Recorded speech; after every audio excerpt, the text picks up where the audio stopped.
આજથી શ્રાવણ મહિનાની શરૂઆત થઈ રહી છે, જેને મહાદેવનો મહિનો માનવામાં આવે છે અને સમગ્ર મહિના દરમિયાન શિવની પૂજા કરવામાં આવે છે, જેમાં રુદ્રાભિષેક, બિલ્વપત્ર અને ભસ્મ ચઢાવવા સહિતની ઘણી પરંપરાઓ સામેલ છે. પરંતુ આ પાછળનું કારણ શું છે? શિવજીને શ્રાવણ મહિનો જ શા માટે પ્રિય છે અને આ મહિનાનું નામ શ્રાવણ કેવી રીતે પડ્યું? આવો જાણીએ શિવ ઉપાસનાની પરંપરાઓ અને તેની સાથે જોડાયેલી કથાઓ. દક્ષિણાયનમાં શ્રાવણ આવે છે, જેના દેવતા ભગવાન શિવ છે, તે કારણથી આ દિવસોમાં તેમની પૂજા કરવી શુભ માનવામાં આવે છે. શ્રાવણ મહિના દરમિયાન વરસાદની ઋતુ હોય છે. પુરાણો અનુસાર ભગવાન શિવને જે ફૂલ અને પાંદડા ચઢાવવામાં આવે છે તે વરસાદમાં જ આવે છે, તેથી શ્રાવણમાં ભગવાન શિવની પૂજા કરવાની પરંપરા છે. સ્કંદ પુરાણમાં ભગવાન શિવે સંતકુમારને શ્રાવણ માસના મહિમા વિશે જણાવ્યું છે કે મને શ્રાવણ ખૂબ જ પ્રિય છે. આ મહિનાની દરેક તિથિ વ્રતની છે અને દરેક દિવસ પર્વ છે, તેથી આ મહિનામાં શિસ્ત અને સંયમથી પૂજા કરવાથી શક્તિ અને પુણ્ય વધે છે. આ મહિનાનું નામ શ્રાવણ કેમ પડ્યું? સ્કંદ અને શિવ પુરાણને ટાંકીને નિષ્ણાતો આના બે કારણો આપે છે. પ્રથમ, આ મહિનાની પૂર્ણિમાની તારીખે શ્રવણ નક્ષત્ર આવે છે. આ મહિનાનું નામ આ નક્ષત્રને કારણે પડ્યું છે. બીજું, ભગવાન શિવે સંતકુમારને કહ્યું કે તેનું મહત્વ સાંભળવા જેવું છે. જેને સફળતા મળે છે તેથી જ તેને શ્રાવણ કહેવાય છે. તેમાં શુદ્ધતાના ગુણને લીધે તે આકાશ સમાન છે, તેથી તેને નભ પણ કહેવામાં આવે છે. મહાભારતના અનુશાસન પર્વમાં અંગિરા ઋષિએ શ્રાવણનું મહત્વ સમજાવતા કહ્યું છે કે જે વ્યક્તિ મન અને ઇન્દ્રિયોને કાબૂમાં રાખે છે અને શ્રાવણ માસ એક સમયે ભોજન કરીને વિતાવે છે, તેને અનેક તીર્થોમાં સ્નાન કરવા જેટલું પુણ્ય મળે છે. પાર્વતીની પરીક્ષા દેવી સતીએ પાર્વતી તરીકે બીજો જન્મ લીધો હતો. આ જન્મમાં પણ તે શિવજીને પતિ તરીકે મેળવવા માટે કઠોર તપસ્યા કરી રહ્યા હતા. શિવજીએ પહેલા સપ્તર્ષિઓને પરીક્ષા માટે મોકલ્યા. સપ્તર્ષિઓએ પાર્વતી પાસે જઈને શિવજીની નિંદા કરી, તેમના દોષો કહ્યા, પરંતુ માતા પાર્વતી પોતાના સંકલ્પ પર અડગ રહ્યા. ત્યારબાદ મહાદેવ સ્વયં પ્રગટ થયા. તેમણે પાર્વતીજીને વરદાન આપ્યું અને અદૃશ્ય થઈ ગયા. ત્યારે એક બાળકનો અવાજ સંભળાયો. જ્યાં માતા પાર્વતી તપસ્યા કરી રહ્યા હતા તે તળાવમાં એક મગરે બાળકનો પગ પકડી લીધો હતો.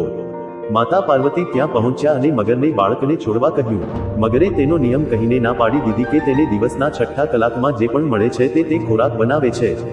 જેના ઉત્તરમાં માતા પાર્વતીએ પૂછ્યું કે તમે તેને છોડવાના વળતરમાં શું ઈચ્છો છો? મગરે કહ્યું, જો તમે મને તમારી તપસ્યાનું ફળ આપો તો હું બાળકને છોડી દઈશ. માતા પાર્વતી તરત જ તૈયાર થઈ ગયા, પરંતુ મગરે તેને સમજાવ્યું કે તે તેની કઠોર તપસ્યાનું ફળ બાળક માટે કેમ આપી રહ્યા છે. પરંતુ પાર્વતીએ દાન કરવાનો સંકલ્પ કર્યો. તેમને આ કરતાની સાથે જ મગરનું શરીર ચમકવા લાગ્યું. અચાનક બાળક અને મગર બંને ગાયબ થઈ ગયા અને તેમની જગ્યાએ શિવજી દેખાયા. તેમણે કહ્યું કે તે પરીક્ષા લઈ રહ્યા હતા. પાર્વતીજીએ તેમની તપસ્યાનું ફળ માત્ર ભગવાન શિવને જ આપ્યું હોવાથી તેમને ફરીથી તપ કરવાની જરૂર નહોતી. કામદેવને ભસ્મ કરવામાં આવ્યા હતા. શિવજીને કામાંતક પણ કહેવામાં આવે છે. તેની પાછળ એક કથા જોડાયેલી છે. તારકાસુરને બ્રહ્માજી તરફથી 2 વરદાન મળ્યા હતા. પ્રથમ, ત્રણેય લોકમાં તેમના જેવો શક્તિશાળી કોઈ ન હોવો જોઈએ અને બીજું, ફક્ત શિવજીનો પુત્ર જ તેને મારી શકે છે. તારકાસુર જાણતો હતો કે દેવી સતીના મૃત્યુ પછી શિવ સમાધિમાં ગયા હતા, જેના કારણે શિવપુત્ર હોવાનું અસંભવ છે. વરદાન મળ્યા બાદ તારકાસુરે ત્રણેય લોક જીતી લીધા. તેમના અત્યાચારથી વ્યથિત થઈને દેવતાઓ બ્રહ્માજી પાસે ગયા. તેમણે દેવતાઓને વરદાન વિશે કહ્યું કે માત્ર શિવપુત્ર જ તારકાસુરનો વધ કરી શકે છે, પરંતુ શિવજી ઊંડી સમાધિમાં છે. હિમવાનની પુત્રી પાર્વતી શિવ સાથે લગ્ન કરવા માટે તપસ્યા કરી રહી છે, પરંતુ તે પાર્વતી તરફ જોવા પણ માંગતા નથી. જો મહાદેવ પાર્વતી સાથે લગ્ન કરે અને પુત્રને જન્મ આપે તો જ આ રાક્ષસનો વધ થઈ શકે. પછી ઇન્દ્રએ કામદેવને કહ્યું કે જઈને શિવજીના મનમાં દેવી પાર્વતી પ્રત્યે સ્નેહ ઉત્પન્ન કરે. કામદેવે ધ્યાનસ્થ શિવ પર ફૂલનું બાણ માર્યું.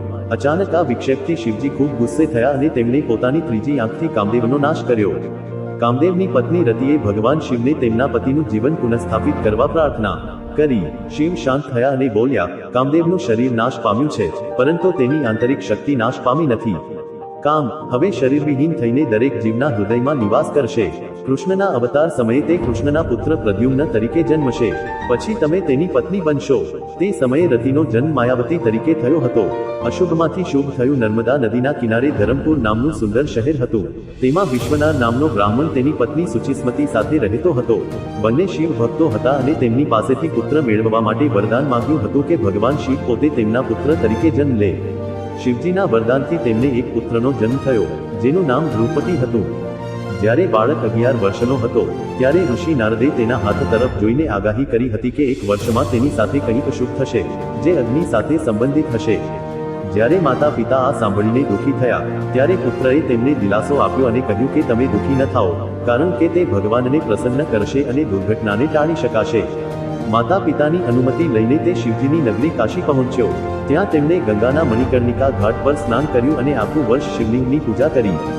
જ્યારે નારદ મુનિ દ્વારા જણાવવામાં આવેલ અશુભ સમય આવ્યો ત્યારે દેવરાજ ઇન્દ્ર પ્રગટ થયા અને તેમને વરદાન માંગવા કહ્યું. છોકરાએ વરદાન લેવાની ના પાડી અને કહ્યું કે તેને ભગવાન શિવ પાસેથી જ વરદાન મળશે. આ સાંભળીને ઇન્દ્રદેવને ખૂબ જ ગુસ્સો આવ્યો અને તેમણે આ છોકરાને પાઠ ભણાવવા માટે વ્રજ ઉઠાવી લીધું. બાળકે ભગવાન શિવને રક્ષા કરવા માટે વિનંતી કરી અને શિવ પ્રગટ થયા અને કહ્યું, ગભરાશો નહીં, હું તમારી પરીક્ષા કરવા ઇન્દ્રના વેશમાં આવ્યો છું. હું તને અગ્નિશ્વર નામ આપું છું. તમે દક્ષિણ પૂર્વ દિશાના રક્ષક બનશો. જે તમારો ભક્ત છે તેને અગ્નિ, વીજળી કે અકાળ મૃત્યુનો ભય રહેશે નહીં. અગ્નિને શિવનું સ્વરૂપ કહેવામાં આવે છે, જે શિવજીનું ત્રીજું નેત્ર પણ છે.